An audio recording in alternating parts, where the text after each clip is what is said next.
Welcome to Pillars of Progress, a look at the work our government is doing as it implements the development plans for the nation.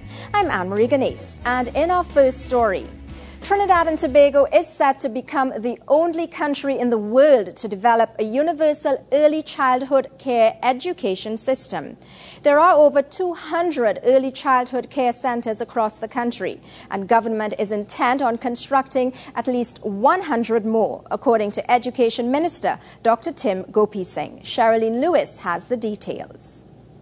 Addressing Penal constituents at a handing over ceremony for a new early childhood care education center, the Minister of Education, Dr. Tim Gopi Singh, says that over 100 new early childhood care education centers is to be constructed. Reliably informed by attendance at world conferences that we will be the first country in the world to have universal early childhood education. We will be taking care of our 34,000 children between ages 3 to 5. At the moment, we have 200 early childhood education centers. 83 are being run by Serval, and the other 117 are run by government and government-assisted denominational boards. We take care of 12,000 children like that in the formal system. About 3 Monday nights ago, the Prime Minister instructed the Minister of Education, myself, that Minister, I want to have us to succeed in bringing about universal early childhood education. And she discussed with us and gave to us the instructions that we move towards the private sector and join with the public sector and private sector to ensure that at least 200 out of the 735, in inverted commas, schools which are offering kindergarten and nursery services, we discuss with them to bring them on board with improved re-engineering or reconstruction of some of their schools, providing the facilities, providing the teachers, and providing all the amenities in these schools. Madam Prime Minister, we have already succeeded in getting 75 of those willing to come together with us in that partnership so far. We had already told the Honorable Prime Minister that 200 of our primary schools are under 70% populated. And we have discussed at the Ministry with our stakeholders, the tutor, NPTA, denominational boards, and they have agreed, particularly the denominational boards, that they are willing to join with us for us to construct early childhood education centers in those 200 primary schools which are underpopulated. Madam Prime Minister, while we are doing this, none of these schools will cost more than $500,000 each. And totally in equipping these 200 primary schools with early childhood education centers, the total cost will be less than $500 million. In her address, Prime Minister Kamla Persad-Bissessar recounted her days as Education Minister and the promise she made to ensure that there was constitutional guarantee of equality for all citizens where education is concerned. I wanted to make sure that Trinidad and Tobago lived up to our constitutional guarantee. What is a guarantee? Equality of all our citizens. And education is the right of every person in this land. I worked very hard to implement the policies. I said before, and I'm repeating, we got universal primary, universal secondary, and we're working to universal tertiary. And what is the third or fourth plank or limb or foundation pillar I want to build in this land? You know, there's a saying, and it's backed by scientific evidence, that the first 7 years of a life of a child are the most important years of that child. And so when we move, as the Minister of Education has told you, this 5-year term we have now is 4, 1 gone. We have 4. In this 4-year term, Minister of Education, is your mandate. My vision, my mission is to achieve universal preschool education. Why? Why, PS?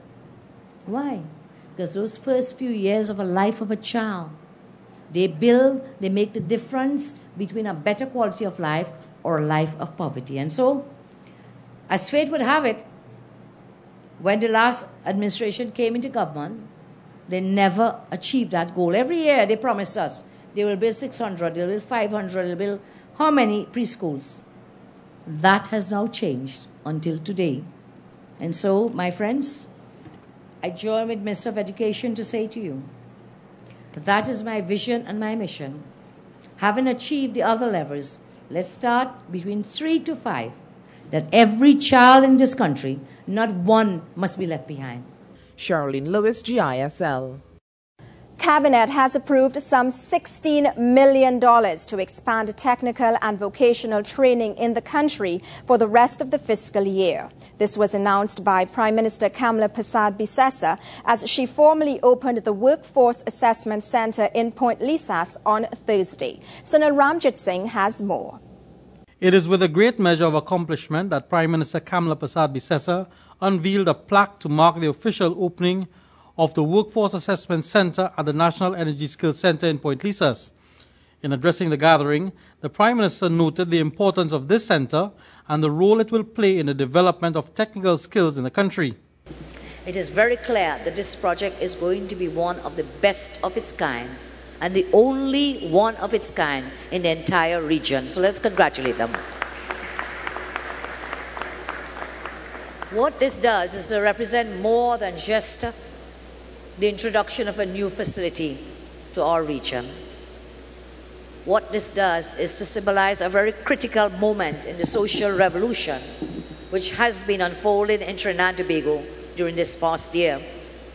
It is a movement defined by my administration's primary goal of improving the circumstances of every citizen in this country. And today's event, in my respectful view, very appropriately illustrates the great strides that our government has made in delivering on its promise of people-centered development.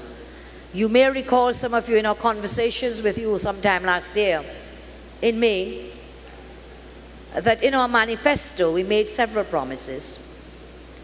And one of those promises included what we are doing here today. And that was our promise that we will expand GATE to TechVoc education, TVET, technical vocational training. And that is what this project is aimed at assisting in. Because this initiative is part of that promise to serve and expand the assistance to GATE, through GATE. There will be no charge, and I think that's the most important. It's going to be totally free for everyone to come and be assessed. Further, we have given approval at our cabinet allocating an additional sum of $16 million for the expansion of vocational programs for the rest of this fiscal year. So we are very keen. We understand that it is not just academia that will grow a nation. We understand that to grow a nation, that you have to have all kinds of skills and competencies and expertise. And so today it is my pleasure and also my honor to offer the most generous and heartfelt congratulations to all those who were involved on behalf of the people of Trinidad and Tobago. For the Ministry of Tertiary Education, this Workforce Assessment Centre is just the start of things to come. Minister Fazal Karim says the Prime Minister has instructed him to revisit the trade school model and the on-the-job training program as part of the Trust in Technical and Vocational Training and Assessment. In this regard, we have already commenced discussions with several organizations which have expressed interest in such initiative. The Caroni Trade School, the TNTech Trade School, the Texaco Trade School. Our Prime Minister has asked me as Minister to revisit them instantly and to look at them for further implementation. I think we deserve a tremendous round of applause for that initiative from our Honourable Prime Minister. Thank you, Prime Minister. Workforce assessment centres, such as the one we are launching today, will allow all citizens to be assessed and nationally and regionally certified, as you would have heard, through the Caribbean Vocational Qualification. It will then give them a much-needed second chance at obtaining their qualifications without the daunting task of, as we say, starting from scratch, or the tedious undertaking of relearning tasks and procedures they already master. Furthermore, it is my hope that by the end of 2012, we would have begun implementation of a national licensing regime that will promote the registration and licensing of workers in a wide variety of fields, in addition to electrical and plumbing as currently exists. This is part of the government's promise to expand the GATE program to technical and vocational training. The Workforce Assessment Center will facilitate skilled workers to get certified and re-enter the formal education system. The Member of Parliament for Couva South and Minister in the Ministry of Labour, Small and Micro Enterprise Development, Rudranath Indar Singh, was in high praise of the Prime Minister for endorsing the Workforce Assessment Centre. Minister Indar Singh says this is one of the many accomplishments of the government in his constituency. A Prime Minister and a government which is committed to educational development at all levels. No citizen will be left behind. Universal early childhood education, and if I may boast, projects at Milton and Phoenix Park and Point Lisa's Gardens, which were abandoned under the last administration, has resumed under the leadership of our Prime Minister and the People's Partnership Government. In addition, there has been the launch of the construction of the southern campus of the University of the West Indies, St. Augustine. And now education, which provides an opportunity for skilled and experienced workers who have not obtained certification to re-enter the formal education system to become certified. And Madam Prime Minister, if you will allow me just to highlight a few achievements of delivery that has occurred in the constituency of Couva South over the last 11 months. Distinguished ladies and gentlemen, the Prime Minister and her cabinet and government has approved infrastructure to the tune of over $50 million in roadworks in Calcutta, Windsor Park, Phoenix Park, and Mount Pleasant, just to name a few.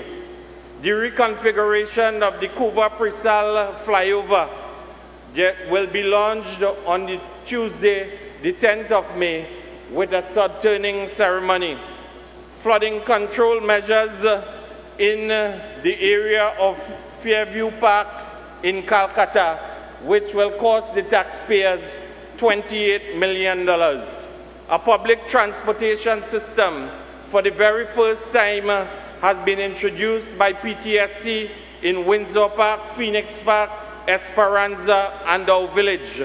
And if I am guided, Madam Prime Minister, I am told that on the 24th of May, you will open the Balmain Presbyterian School with a new facility for the entire teaching and student population. And there is more to come as we move to the 24th of May and beyond the 24th of May with the establishment of a sugar museum at Britkin Castle in Sevilla, which must be linked to this particular facility and other developmental projects from the point of view of the landmass that belonged to the former Caroni 1975 Limited. Government is successfully dealing with the challenges it has been facing in the energy sector. Minister of Energy and Energy Affairs, Mrs. Carolyn C. Prasad Bechan, addressed winners and participants of the recent schools essay competition. The event took place at the Crown Plaza Hotel. The minister spoke of the many strides being made in the energy sector and the importance of collaboration between industries and the community. This year's school's essay competition focused on the role of the state-owned energy sector in national development. And the Minister of Energy and Energy Affairs, Caroline C. Prasad-Bechan, was full of praises for the students who participated. It was a well-thought-out theme, taking into consideration that this year, Trinidad and Tobago is celebrating 100 years of history in oil and natural gas. Encouraging was how Minister C. Prasad-Bechan described the students' depth of knowledge of Trinidad and Tobago. She noted that the award ceremony coincided with the government's 1 year in office. As you will know, and as you demonstrated in your essays, it has been a year in which government took on a myriad of challenges that confronted us. We moved forward with the determination to find solutions that were practical, sustainable, and in the best interest of the people of Trinidad and Tobago, and more so in your best interests. During that time, we were able to revive what we call the upstream sector to a point where only yesterday the governor of the central bank forecasted an increase in exploration activities for the rest of the year. The central bank governor said it will provide a boost not just to the economy, but more importantly, provide a much-needed boost to the energy services sector. The energy sector accounts for 45% of this country's gross domestic product and 63% of foreign exchange earnings. The minister spoke of the challenge of getting citizens to appreciate the role of this sector. No exploration, she said, would have a serious impact on the economy and the country. Because no exploration would mean that we were not going out there to find more oil and gas that would continue to sustain us. This is one of the most daunting challenges we faced on taking office. This is why one of the critical areas we applied a great amount of effort was in halting the decline in the upstream sector and getting the strong exploration program going again. One, by facilitating a collaborative approach with the sharing of the Gorilla 2 rig between Bayfield, NICO Resources, Sugal, and Centrica. This collaborative approach provided an environment that was more competitive through shared and therefore reduced costs for exploration. Two, by successfully delivering new activity in our shallow marine areas by signing off 4 production contracts in April of this year. And thirdly, by successfully entering the deeper marine areas, which is our frontier, an uncharted territory. In this particular area, the preferred bidders are to be announced very soon, heralding for the first time in the history of our country that we will enter exploration in ultra-deep waters. She said levels of oil production will also increase through strategies announced by Petrotrin. Because Petrotrin holds most of the on-land acreage, and once implemented, our oil production levels are expected to increase, thereby increasing our country's annual income through oil revenues. Minister C. Prasad-Bechan pointed to the importance of renewable energy, which, she says, has gotten a lot of prominence by government as it seeks to diversify this country's energy base. Minister C. Prasad-Bechan reminded the attendees that government has introduced new thinking in the energy sector to promote a more collaborative approach between the industry and community. With the implementation of meaningful corporate social responsibility programs, we expect a positive impact on the lives of people, not only in fence-line communities, but throughout the national community. To ensure that this approach becomes a mainstay of the energy sector for the very first time, the Ministry of Energy and Energy Affairs has included CSR, as you heard earlier. We have included corporate social responsibility as one of the criteria for evaluating new gas-based projects in the downstream energy sector, meaning that they will not qualify, they will not gain points for selection as a viable project unless there is a practical CSR program, viable and implementable.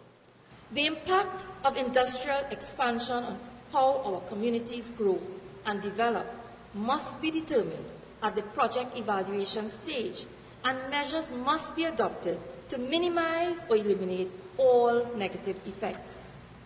She also mentioned the need to encourage and facilitate more indigenous research into the oil and natural gas industry and urged companies to facilitate this. We have a marvelous story to tell. And at this particular juncture of our history, where we are creating a harmonious transition from non-renewable to renewable and ensuring that our oil and gas foots the bill for this transition, the world can learn a great deal from Trinidad and Tobago. Minister C. Prasad Bechan commended the Energy Corporate Social Responsibility Task Force for its efforts in building partnerships with key community groups and government agencies. She congratulated the National Gas Company, the National Energy Corporation, Petrotrin and Lake Asphalt for coming together to promote meaningful community development in areas where they now operate. As for the youngsters, well, her message to them was to remain alert to the tremendous resources available to them. A major medical facility will be built by PCS Nitrogen at the Couva Medical Facility. A memorandum of understanding has been signed by PCS Nitrogen with the Southwest Regional Health Authority. John Victor has more. PCS Nitrogen has agreed to design, construct and equip a complete medical laboratory to be built alongside the Couva Medical Facility. This lab will be capable of conducting tests such as complete blood count, renal function, liver function and glucose levels. Chairman of PCS, Ian Welch, says it's all part of the commitment by his company to assisting public welfare. The delivery of proper health care is just one of those challenges in which we must all play our part. The government, the private sector, and civil society. Indeed, the robustness of our health sector is of keen interest to PCS as it is to every responsible citizen and corporate entity. All of us want the same thing, an environment in which our people can be healthy and live long, productive, happy lives. Good health, while it is a goal itself, is also a key to our national economic development. Health Minister Therese Batiste Cornelis publicly praised the company for its contribution to the welfare of the country. The minister says she has been reviewing the many aspects of health delivery in Trinidad and Tobago with a view towards restructuring. She complimented the contribution of the Pan American Health Organization in this regard. In integrated delivery of care, we have seen an integration of health services delivery, and we have been using Tobago as a primary healthcare approach with emphasis on mental health, HIV/AIDS, and NCDs. And the new Scarborough Health Promotion Center will function using this approach. The Tobago model, we believe, could be a model of integration of health services with a PHC approach for all other RHAs and even for other countries in the Caribbean region. I know there's been a lot of talk in the media about TRHA, and I would have you know that at the Ministry of Health, we have a very amicable relationship with the TRHA and an even better relationship with the Secretary for Health, Mr. Albert Program, who's always on board because we both recognize that we are serving one. We are serving to improve the health care of the citizens of Trinidad and Tobago. In the issue of human resources for health, the Ministry of Health has embarked in the formulation of HR strategic and operations plan via the formation of our Human Resources Planning Division. Trinidad is part of the International Observatory of Human Resources, and as such, this joint cooperation is being provided by PAHO in coordination with UWI, UTT, and UNDP. You would have heard yesterday the Minister of Science, Technology, and Tertiary Education announced that there were plans afoot to convert the El Dorado Youth Camp into a school as an extension of COSTAT to facilitate the increased intake of nurses we would need to fill the gap as well as to cater for the 5 new hospitals we plan to bring into Trinidad and Tobago. PAHO was very happy to know this. Medicine. Trinidad is currently reviewing our National Regulatory Authority on Medicine with PAHO support. The objective is to integrate regulation of medicines and other related health products, including food. And we know there's been a lot of clamor these days asking people regarding herbal medicine.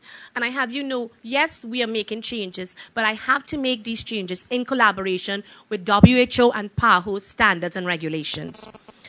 Infrastructure and technology. The health technology assessment has been completed with PAHO support.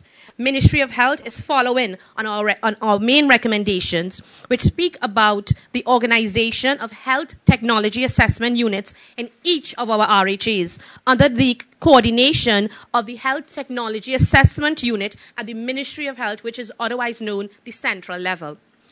We have achieved consensus among the principles of the Paris Declaration on Aid Effectiveness. And our Ministry of Health is working towards improving its coordination role of the international cooperation. And our Director of International Cooperation is heavily involved in this. The Ministry of Health is working on this plan within the framework of the Paris Declaration of Aid Effectiveness, again, with PAHO's support.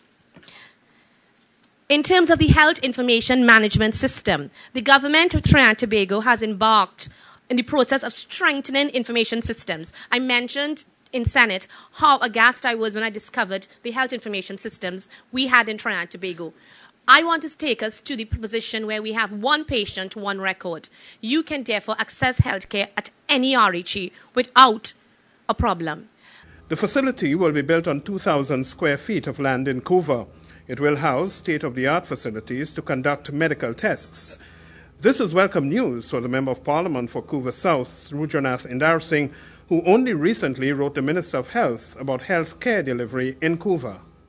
It focused on the need for a lab, amongst other issues, in the constituency to support this particular district health facility. And this is why I am extremely gratified to be present here this morning to be part and parcel of this signing of this Memorandum of Understanding that will see the construction of a facility that will benefit in excess of 100,000 plus citizens of Trinidad and Tobago, as have so been pointed out by Dr. Bodo. And he has provided the statistics to support the need for such an establishment in the constituency of Couva South.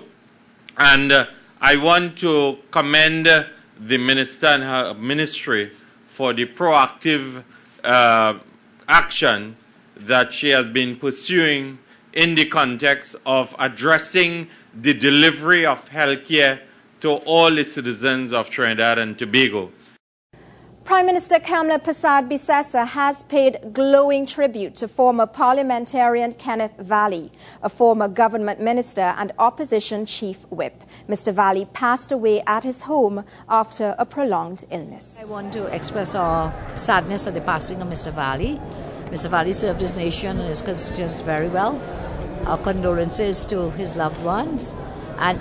And as we close, a special greeting from Prime Minister Kamla Persad Bissessar to the country on Sunday's celebration of Mother's Day.